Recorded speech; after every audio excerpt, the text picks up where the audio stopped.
Yes A to Z banking knowledge र यस नेपाल राष्ट्र बैंक इक्जाम प्रिपेरेसन पेजमा तपाईँलाई स्वागत छ। आजको 10 मिनट कन्सेप्टको टपिक रहेको छ सङ्कट व्यवस्थापन। सङ्कट व्यवस्थापन अन्तर्गत हामी आज 10 मिनटमा केही कुराहरू यहाँ डिस्कस गर्नेछौँ। सर्वप्रथम त हामीले सङ्कट व्यवस्थापन भनेको के हो यो बुझ्न जरुरी छ। सङ्कट व्यवस्थापन मूलतः सङ्कटको प्रभावको न्यूनीकरण वा निवारणको सक्षमता अभिवृद्धि गर्नु साथै सङ्कटको अवस्थालाई सहज रूपमा पार लगाउने औपचारिक सञ्चार व्यवस्थापन वा प्रणाली हो। अथवा योलाई कसरी बुझ्न सकिन्छ भने अचानक अस्थिर तनावयुक्त र खतराजन्य अवस्थामा सिर्जना भएको अवस्था अर्थात् सङ्कट आइपरेको बेला तत्काल तन मन धन र ज्ञानको अधिकतम प्रयोग गरी उपयुक्त निर्णयका साथ सङ्कटलाई निराकरण गर्नुलाई नै सङ्कट व्यवस्थापन भनिन्छ। म यहाँ यसको सानो डिफिनेसन लेख्छु। अचानक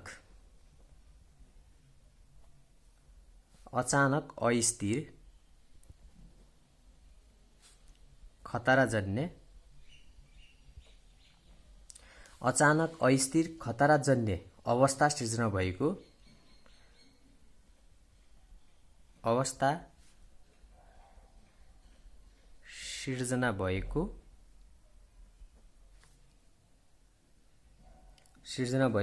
अर्थात्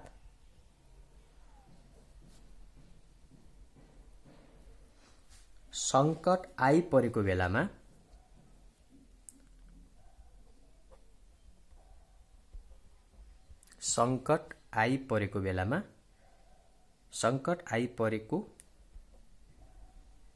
बेलामा तत्काल धन मन तन र ज्ञानको अधिकतम प्रयोग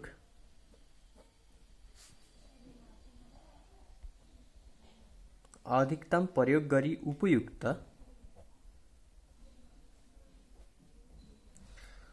निर्णयका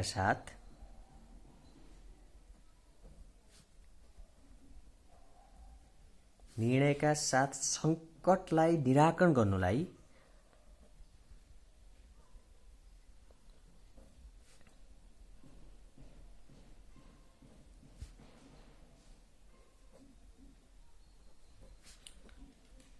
सङ्कट व्यवस्थापन भनिन्छ। सिम्पल अर्थमा बुझ्दाखेरि पनि अहिलेको इक्जाम्पलको रूपमा हेर्यो भने कोरोना भाइरसले जुन विश्वभरि नै आतंक फैलाइरहेको छ यो पनि एउटा सङ्कट हो, क्राइसिस हो हैन। यसले गर्दाखेरि धेरै अर्थतन्त्रमा ठूलो समस्या उत्पन्न गर्छ। मानवको धनजनको कति क्षति भएको छ, विभिन्न किसिमका मानिसका कार्यहरू रोकिराखेका छन्। यो सङ्कट हो, अचानक आयो। एउटा चीनको वुहान सहरबाट यो भाइरस फैलिएको थियो भने अहिले चाहिँ यो भाइरसले कुनै पनि त्यस्तो देश छैन जुन देशमा कोरोना भाइरसको बिरामी छैन। त्यसैले यस्तो सङ्कट नै के हो त, यस्तो सङ्कटलाई हामीले अब कसरी गर्ने, तत्काल त्यसलाई धन मन तन ज्ञान अधिकतम प्रयोग गरी उपयुक्त निर्णयका साथ सङ्कटलाई निराकरण गर्न सक्यौँ भने त्यो सङ्कट व्यवस्थापन भएको मानिन्छ। र अर्को शब्दमा भन्दाखेरि चाहिँ संस्था र सरकारवालालाई चुनौती दिने, अवरोध सिर्जना गर्ने, अनपेक्षित घटनाहरूको प्रभावलाई सम्बोधन गर्न, प्रभावलाई निष्क्रिय पार्न अवलम्बन गर्ने रणनीतिलाई नै सङ्कट व्यवस्थापन भनिन्छ। यसको अलाई विपद व्यवस्थापन पनि भनिन्छ। त्यही भएर कुनै पनि सङ्कटभित्र हामी धेरै कुरा लुकेको हुन्छ।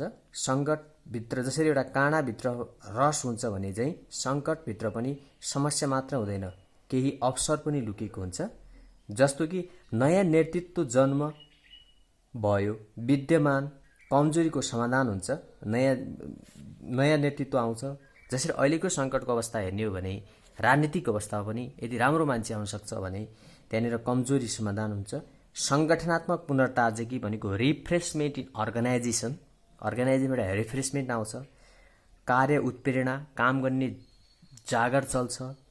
जस्ता विषयहरूको सङ्कटभित्र हामीले के हुन्छ लुकेका अवसरहरू हुन्। यसलाई हामीले प्रोसेस वाइज पनि जान्न सक्छौँ। यसका प्रोसेसहरू के छन् भन्यो भने यदि सङ्कट व्यवस्थापनमा चरणहरू कसरी आउँछ त? पहिला के देखिएपछि देखिन्छ? पहिला मिटिगेसन एउटा चरणको रूपमा लिँदाखेरि चरणहरू मिटिगेसन भनेको यो चरण चाहिँ हाम्रो पूर्व सावधानी कार्य गरी सङ्कट आउन नदिने चरण हो। यथाशक्य समयमा पनि त्यस्ता चरण आउन नदिने। जसरी हामीले अहिले कोरोनाको समयमा के गरिरहेछौँ, जसरी पनि हामीले भित्रै बस्नुपर्ने, लकडाउनमा बस्नुपर्ने, बाहिरबाट त्यस्तो समस्या आउन नदिने हामीले जुन यो उपाय गरिरहेछौँ यो मिटिगेसनको उपाय हो। सङ्कट व्यवस्थापन गर्नुको लागि पनि यसरी नै पूर्व सावधानीका कार्य गरी सङ्कट आउन नदिनुको लागि यथाशक्य उपायहरूको खोजी गरिन्छ। जानकारी दिन्छ, सूचना, सम्प्रेषण आदिबाट सङ्कट व्यवस्थापन नै सङ्कट आउन नदिने प्रयास गरिन्छ भने त्यसलाई हामी मिटिगेसनको पहिलो चरण यो सङ्कट व्यवस्थापनको मिटिगेसनमा लिन सक्छौँ। त्यसपछि हाम्रो त्यहाँबाट आउँछ प्रिपेयर्डनेस भनेको प्रिपेयर्डनेस। अब यदि सङ्कट आइसकेपछि के गर्ने त? यस चरणमा हामीले के गर्छौँ, सङ्कट तयारीको अवस्थामा सङ्गठनलाई राखिन्छ। आइसकेपछि के गर्ला भनेर सङ्गठनलाई राखिन्छ। जस्तै सञ्चारको अवस्था कस्तो, योजना, समन्वय, उपकरण, अन्य सामग्रीको थालनी, तालिम, जनचेतना, सूचना, होइन, अनि क्यापिटल भनौँ पुँजीको अवस्था, सङ्कटसँग मुकाबिला गर्न संरचनाको निर्माण आदि कुराहरूको यसमा हामीले राख्छौँ। मानौँ यही आइहाल्यो, ल कोरोना आइसक्यो, कोरोना नै आयो भने के गर्ने? हामीले त्यही अनुसारको अरूलाई सर्ने नसर्ने व्यवस्था मिलाउनु पर्यो, उसलाई अलग्गै आइसोलेसन गर्नु पर्यो, क्वारेन्टाइनको व्यवस्था गर्नु पर्यो, हस्पिटलको व्यवस्था गर्नु पर्यो, पुँजी खोज्नु पर्यो, त्यही अनुसारको अन्य व्यवस्थाहरू गर्छौँ। त्यसलाई हामीले प्रिपेयर्डनेस भन्छौँ। पहिला त आउनै नदिने, आइहाल्यो भने तयारीको अवस्थामा बस्ने। त्यसपछि रिस्पोन्स, होइन, रिस्पोन्स। अब आइहाल्यो, ल के गर्ने? अब सङ्कटसित हामीले के गर्ने? जुझ्नु पर्यो, होइन, सङ्कट सामना गर्नु पर्यो, अत्यावश्यक सेवाको परिचालन गर्नु पर्यो, क्षति न्यूनीकरणको कार्य गर्नु पर्यो, पीडितहरूलाई राहतको व्यवस्था गर्नु पर्यो, उद्धार गर्नु पर्यो, खोज तलास गर्नु पर्यो।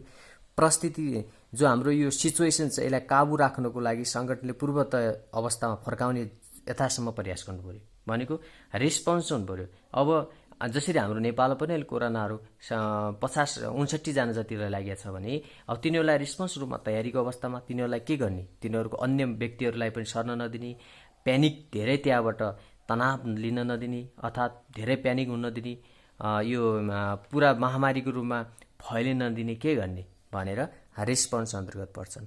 हो त्यसै नै एउटा कुनै सङ्गठनमा पनि के त्यस्तो सिर्जना आयो, खतरा आयो, क्राइसिस आयो, मन्दी आयो भने त्यतिखेर चाहिँ हामीले के गर्नुपर्छ त? रिस्पोन्स यो चरण अन्तर्गत के गर्नुपर्छ? सङ्कटलाई सामना गर्नुपर्छ, जो नेसेसरी सेवालाई परिचालन गर्नुपर्छ, धेरै नै हामीले क्षति हुन दिनु हुँदैन अथवा त्यसलाई मिनिमाइज गर्नुपर्छ। जो त्यसपछि भिक्टिम छन् अथवा पीडितहरू छन् तिनीहरूलाई हामीले खोजी गर्ने, उद्धार गर्नुपर्छ र परिस्थितिलाई काबु राख्नको लागि विभिन्न किसिमको सङ्गठनात्मक क्रियाकलापहरू गर्नुपर्छ, जो कि फेरि हामीले चाहिँ यो पहिल्यै चरणमा फर्काउनको लागि रिस्पोन्स गर्नुपर्छ। त्यसपछि अर्को भनेको चाहिँ रिकभरी भनेको यस चरणमा चाहिँ जब सङ्कट उत्पन्न भइसक्यो क्षति योजनाबद्ध तरिकाले पुनर्स्थापना गर्ने गरिन्छ, होइन, पुनः सङ्कट दोहोरिन नदिनुको लागि। भनेको मतलब अझ फेरि यो कोरोना भाइरस फेरि नआओस् भन्नुको लागि हामीले के गर्नु पर्यो? आवश्यक उपायहरू अवलम्बन गर्नु पर्यो, विपद पूर्वको अवस्था रूपान्तरण गर्नु पर्यो, होइन। त्यसै गरी अन्य तपाईँको क्षतिग्रस्त क्षेत्रहरू, जसरी अब क्षतिग्रस्त क्षेत्रहरू भनेको मतलब अलि कोरोनाको सङ्क्रमित क्षेत्रहरू एकदम ध्यान दिनु पर्यो। त्यसै गरी अब सङ्गठनको रूपमा हेर्ने हो भने सङ्गठनको पनि क्षतिग्रस्त क्षेत्रहरूमा आगलागी भयो भने त्यहाँको संरचना, सम्पत्ति आदि तिनीहरूको फेरि निर्माण गर्नु पर्यो, रिकभरीको स्टेजमा जानु पर्यो। भनेको मतलब एउटा बिग्रिसकेको घटनालाई फेरि जसरी अहिले रिकभरीको हाम्रो यो राजनीतिक द्वन्द्वहरू थियो योभन्दा अगाडि 62-63 अहिले रिकभरीको अवस्थामा आइरहेको छ, होइन। त्यसरी केही समस्या भएको मान्छेलाई मानौ कोही एउटा ठुलो दुर्घटना परेको मान्छे छ भने ऊ बिस्तारै रिकभरी आइरहेछ, अथवा कसैलाई एउटा डिप्रेसनको केस थियो भने बिस्तारै रिकभरी केसमा आइरहेछ।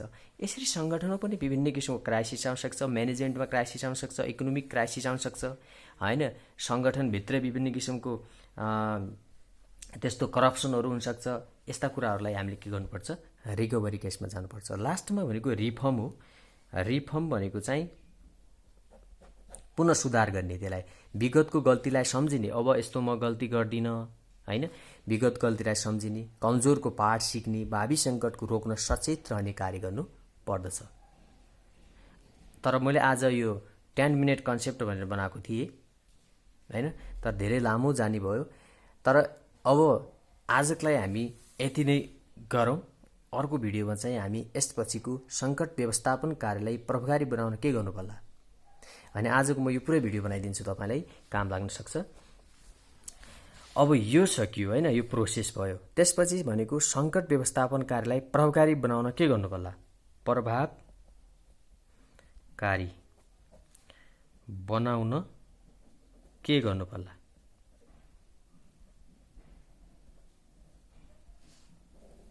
भनेको सङ्कट व्यवस्थापनलाई प्रभावकारी है, सङ्कट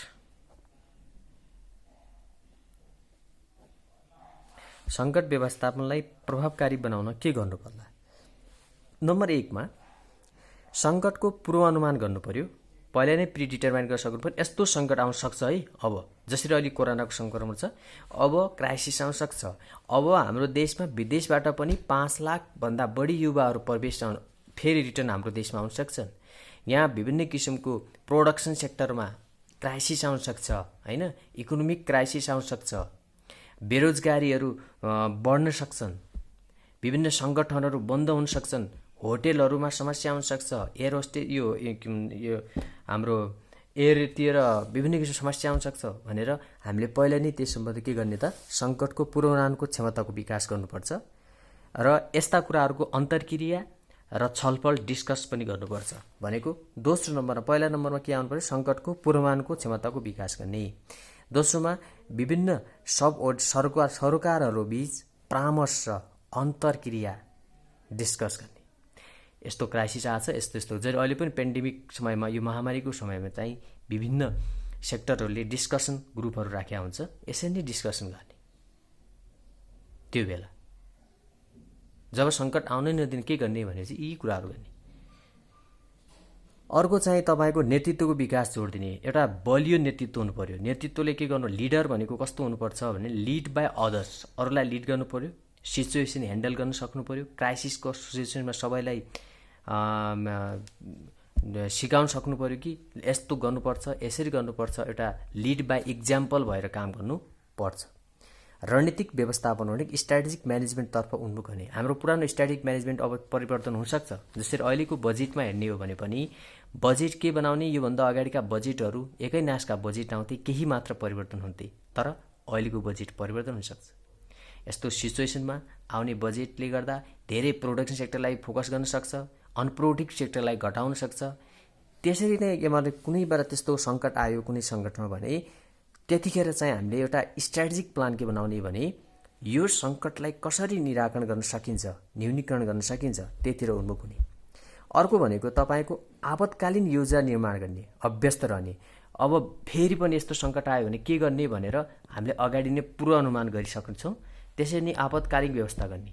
जसरी कुनै तपाईँको विभिन्न बैङ्कहरूमा, वित्तीय संस्थाहरूमा, त्यस्तो सेक्टरमा चाहिँ आगलागी नहोस् भनेर अगाडि नै फायर बक्स राखेको हुन्छ हो, त्यसरी नै हामीले पनि के गर्ने, यस्तो समस्या नहोस् है, आयो भने यस्तो।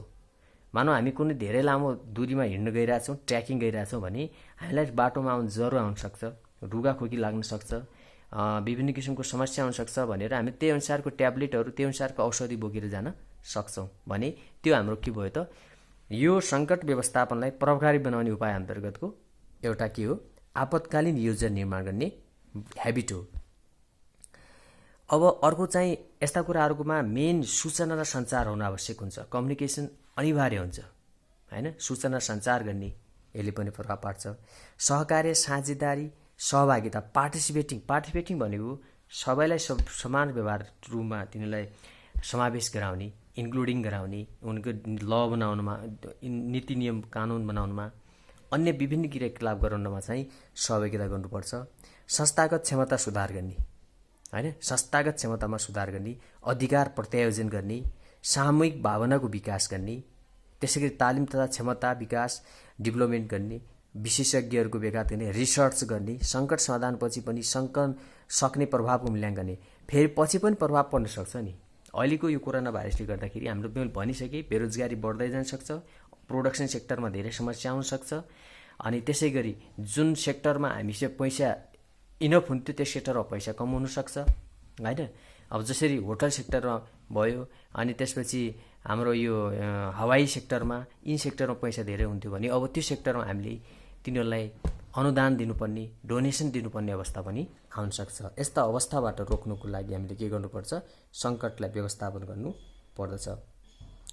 नयाँ सङ्गठन सिर्जना हुने, अब नयाँ सङ्गठन पनि आउन सक्छ, होइन। त्यस्ता सङ्कट रोक्नुको लागि हामीले खोज तलास, त्यसको रिसर्च बेसमा जानुपर्छ। यसरी गऱ्यौँ भने हाम्रो के हुन्छ? सङ्कट व्यवस्थापन गर्न सकिन्छ। अनि अर्को कुरा चाहिँ अब यो सङ्गठनका चरणहरू चाहिँ हामीले यसरी लेख्दा नि हुन्छ। अर्थात् यसलाई हामीले अर्को अर्थमा भन्दाखेरि चाहिँ एउटा व्यावहारिक रूपमा भन्दाखेरि सङ्कटको कारण पहिचान गर्ने, होइन, सङ्कटलाई प्राथमिकरण गर्ने, कुन कतिखेर आउँछ भनेर तिनीहरूको लङ टर्म सर्ट टर्म सङ्गठनमा आउने कस्तो समस्या हो त्यसलाई पहिला पहिचान गर्ने, विकल्पको विकास गर्ने। यदि सङ्कट आयो भने यसो गरौँला, है। जसरी बैङ्किङ सेक्टरमा चाहिँ कस्तो छ भनेपछि अनलाइनबाट कारोबार गरौँ न। यदि चेकको सङ्कट आयो अहिले भनिरहेछन् भने हो त्यस्तो, यसरी पनि गर्न सकिन्छ भन्ने हुन्छ। अर्को भनेको चाहिँ उपयुक्त विकल्पको छनौट गर्ने। यी विकल्प धेरै मध्ये कुन विकल्प छनौट गर्ने, उपयुक्त विकल्प प्रभावकारी कार्यान्वयनमा जोड दिने, अनुगमन गर्ने, मूल्याङ्कन गर्ने, लास्टमा फिडब्याक दिने, प्रतिवेदन आधार रिपोर्ट बनाएर फिडब्याक दिने। त्यसरी बनाउँदा हुन्छ। नत्र यसरी मिटिगेसन र प्रिपेयरनेस अनि रिस्पोन्स, रिकभरी र रिफर्मको आधारमा पनि हामी गर्न सक्छौँ। त्यसपछि सङ्गठन सिर्जना प्रमुख कारणहरू के, कसरी आउँछ त सङ्गठन, सङ्कट सङ्गठनमा कसरी उत्पन्न हुन्छ त, होइन। हामीले त सङ्गठनको कुराहरू गरिरहेछौँ। यो त हाम्रो विश्वमा आएको अलि इक्जाम्पलको रूप मात्र लियो। तर सङ्कट सिर्जना हुनुका प्रमुख कारण भनेको चाहिँ एउटा त यही नै हो। सङ्कट सिर्जना हुनुका प्रमुख कारण, सङ्कट सिर्जना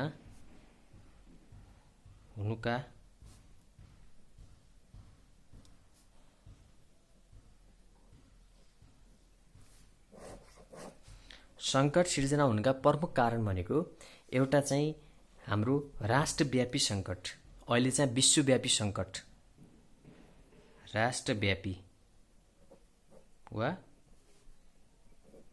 विश्वव्यापी एउटा सङ्कट त यो हो। यसले गर्दा अहिलेको तत्कालमा हामी सङ्कट राम्ररी बुझ्न सक्छौँ। अहिलेको अवस्थामा रोग तथा महामारी फैलिने, विभिन्न किसिमको विस्फोटन हुने, महाभूकम्प, बाढी पहिरो, हुरी बतास, अतिवृष्टि, अनावृष्टि जस्ता क्रियाकलापहरू, खडेरी हुने, होइन, के रहेछन् त? रोग तथा महामारी, ज्वालामुखी विस्फोटन, महाभूकम्प, बाढी पहिरो, हुरी बतास, अनावृष्टि, अतिवृष्टि, अस्वाभाविक मौसमको परिवर्तन, यस्ता भनेका चाहिँ राष्ट्रव्यापी वा विश्वव्यापी आउने परिवर्तनहरू हुन्। अब त्यसपछि चाहिँ हामीले अब राष्ट्रव्यापी र विश्वव्यापी सङ्कट एउटा भयो भने अर्को सङ्कट भनेको चाहिँ साङ्गठनिक सङ्कट। अर्गनाइजेसनमा पनि क्राइसिस आउन सक्छ नि। जसरी सङ्गठनको विद्यमान द्वन्द्व, अहिले सङ्गठनमा द्वन्द्व आउन सक्छ, विभिन्न किसिम आपसी डिस्कस हुनसक्छ। भनेको मतलब एउटा कर्मचारी र अर्को कर्मचारी आपसी मेलमिलाप नहुन सक्छ, अथवा मेलमिलापको समस्याले गर्दाखेरि व्यवस्थापकीय कमजोरीहरू, सङ्कटमा त्यहाँ म्यानेजियल क्राइसिस अथवा म्यानेजियल त्यस्तो व्यवस्थापन म्यानेजमेन्ट गर्न सकिएन भने, सेवा सुविधाको अभाव भयो, कर्मचारीले आवश्यक पर्ने सेवा सुविधा दिन सकिएन, नन मोनिटरी बेनिफिटहरू के हो त्यस्तो कर्मचारीको आवश्यकता अनुसारले पे गर्न सकिएन भने पनि, अथवा कर्मचारीको आवश्यकता अनुसारले सुविधालाई सर्भिस दिन सकिएन भने पनि गाह्रो हुन्छ। असमानता एवं हाम्रो पक्षपातपूर्ण व्यवहार हुन्छ कहिलेकाहीँ, होइन। एउटै लेभलमा काम गर्ने कर्मचारीहरूलाई पनि एउटा राजनीतिक पक्षपातको आधारमा, अर्थात् उसको व्यवहारिक के नातावाद, कृपावाद के हुन्छ नेपोटिजम, फेभरेटिजमको आधारमा चाहिँ यदि पक्षपात गरिन्छ भनेपछि अनि अज्ञातको कारणले गर्दाखेरि अथवा ज्ञात नभएर पनि, नलेज नभएर पनि सङ्कट आउन सक्छ। अब व्यक्तिको सङ्कट, व्यक्तिका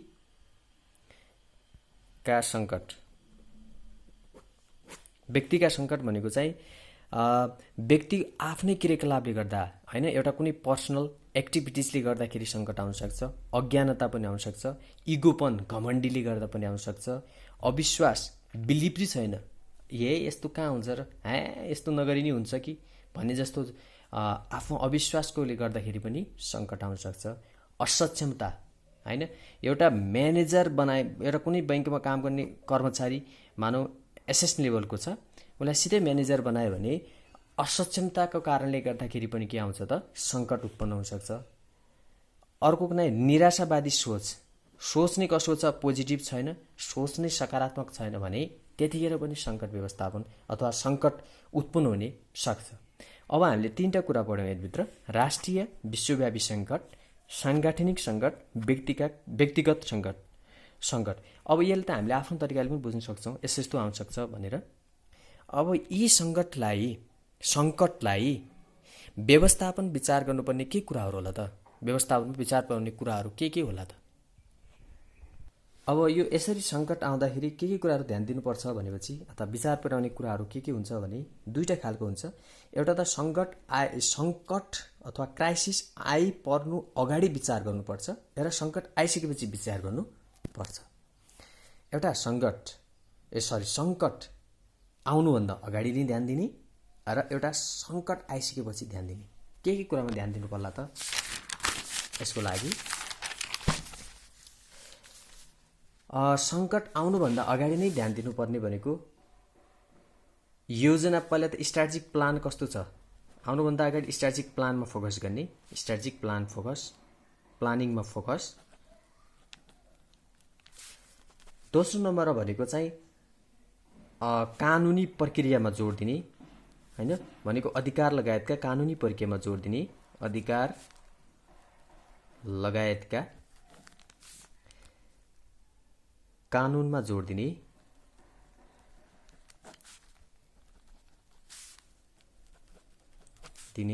अनि त्यसै गरी सङ्कट व्यवस्थापनको लागि जनशक्ति व्यवस्थापन गरी तालिम प्रदान गर्ने होइन, यसरी सङ्कट व्यवस्थापनको लागि जनशक्ति व्यवस्थापन गरी तालिम प्रदान गर्ने।